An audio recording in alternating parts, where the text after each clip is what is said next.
Umiikot sa'yo yung mundo niya. Umiikot sa'yo yung happiness niya. He is deeply attentive to your needs. And He consistently prioritizes your relationship. This is Cheryl Ting, and welcome back to our channel. Maitim ba skin? Underarm at singit mo? K-Skin ang bahala sa'yo. Premium ang ingredients, paraben-free and sulfate-free, and FDA-approved, kaya safe for everyone. With K-Skin, ibalik ang alindog mo. Huwag nang magpahuli.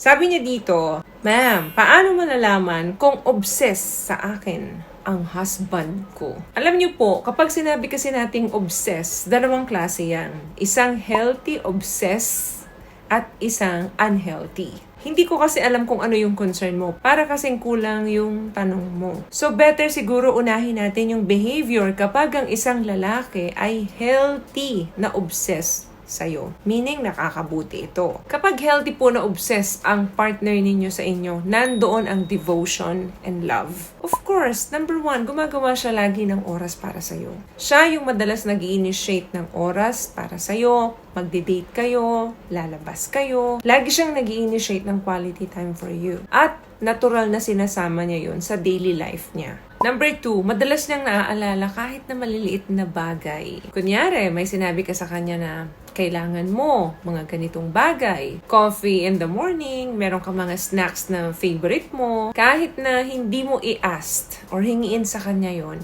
ibibigay niya sa'yo yon nang walang pakundangan. Bigla na lang niyang iaabot. Yung mga ganong maliliit na bagay, naaalala niya yan. Another thing, sineselebrate niya yung mga winning moment mo. Yung mga achievement mo, sineselebrate niya yun on his own. Halimbawa, na-promote ka sa trabaho, nagsiselebrate ka, magsiselebrate din siya for you. Another thing, kapag nandun ang devotion and love sa relasyon nyo, vina-value niya yung mga opinion mo. Dahil nga, gusto niya, lagi kang masaya. Kaya ang laging sagot niyan, yes ma'am lang ng yes ma'am. Kasi naniniwala siya sa galing at talino mo. Another thing, magaling siyang makipag-communicate sa'yo, especially kapag may sinusolusyonan kayong mga issue. Hindi siya nagbibigay ng tension sa'yo kapag sinusolve ninyo yung problema. Instead of, pinaprioritize niya na maayos yung problema right away para maibalik yung dating sigla ninyo at magkaroon kayo ng peace sa relationship. Pero, kapag obsessed siya sa'yo at unhealthy ang kanyang obsession,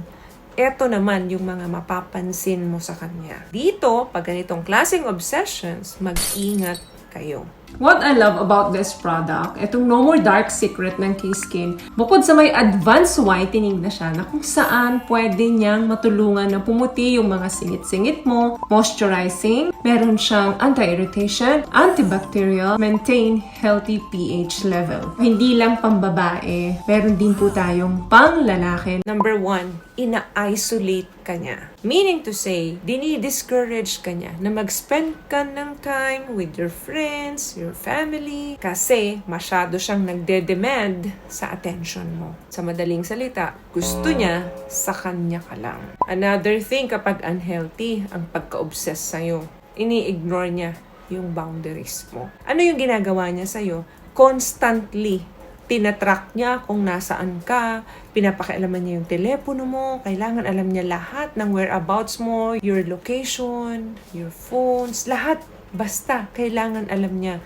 Meaning, dinidisregard niya yung konting space na itinitira mo sa sarili mo. Walang masama kung meron tayong personal space kasi kailangan ng bawat isa yon. Another thing, excessive ang jealousy. Meaning, sobra-sobra. Lahat po ng bagay na sobra ay nakakapangit or nakakasama. Lahat din po ng bagay na kulang talaga ay hindi rin po nakakabuti. Yung feeling niya na lahat ng taong nakapaligid sa'yo ay threat sa kanya. Then, paulit-ulit mo siyang binibigyan ng assurance. Kahit ginagawa mo naman na yung lahat, ipaparamdam niya sa'yo na parang hindi ka nagbibigay ng assurance sa kanya doon sa affection mo para sa kanya. Lahat na lang ng bagay, kailangan mo i-explain sa kanya ng todo-todo.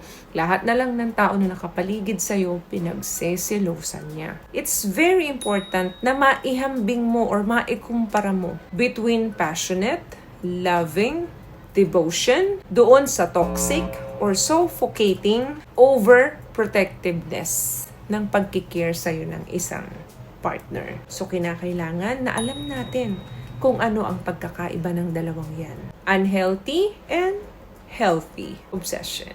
So, may nakuha ka bang tips sa mga napag-usapan natin ngayon? At kung nagustuhan mo ang ating video, please give it a thumbs up, comment down below. Thank you for subscribing and thank you for sharing this video. Palagi po kayong mag-iingat at palagi po kayong manalangin. Always love yourself and be a blessing. Bye!